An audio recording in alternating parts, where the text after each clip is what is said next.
चुनाव की तारीखों के ऐलान से ठीक पहले चुनाव आयुक्त अरुण गोयल के इस्तीफे ने सबको हैरान कर दिया है।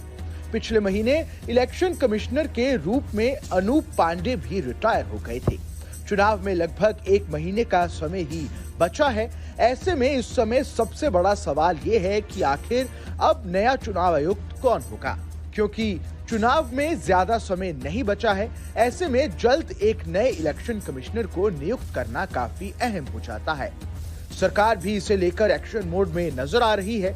ऐसी खबरें आ रही हैं कि चुनाव आयुक्त के चयन के लिए सरकार आने वाले सप्ताह की शुरुआत में जल्द ही चयन समिति की बैठक आयोजित कर सकती है। रिपोर्ट्स के मुताबिक प्रधानमंत्री नरेंद्र मोदी की अध्यक्षता में 15 मार्च को नए चुनाव आयुक्त नियुक्त करने के लिए बैठक होगी। चुनाव आयुक्त में 2 चुनाव आयुक्तों और 1 मुख्य चुनाव आयुक्त समेत 3 लोग होते हैं, लेकिन चुनौतीपूर्ण स्थिति ये है कि चुनाव आयुक्तों के दोनों ही पद खाली हैं।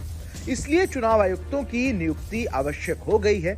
पिछले साल सरकार ने शीर्ष चुनाव अधिकारियों की नियुक्ति में विवादित बदलाव करते हुए सीजीआई को चयन प्रक्रिया से बाहर कर दिया था।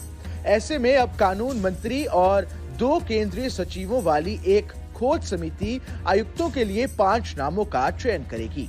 इसके बाद प्रधानमंत्री की अध्यक्षता वाली एक चयन समिति अंतिम उम्मीदवार का चयन करेगी। चुनाव आयुक्त की नियुक्ति को लेकर इस समिति में प्रधानमंत्री द्वारा नामित एक केंद्रीय मंत्री और लोकसभा में विपक्ष के नेता शामिल होते हैं।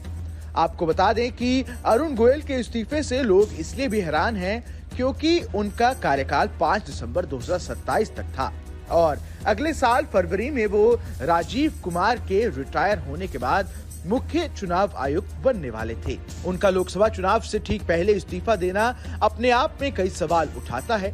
ऐसे में विपक्ष को तो बैठे बिठाए एक मुद्दा मिल गया है। वो इसे लेकर खूब सवाल उठा रहे हैं। इलेक्शन कमिश्नर के इस्तीफे के बाद कांग्रेस नेता जयराम रमेश ने कहा कि चुनाव आयुक्त पद से अरुण गोयल का इस्तीफा 3 सवाल खड़े करता है।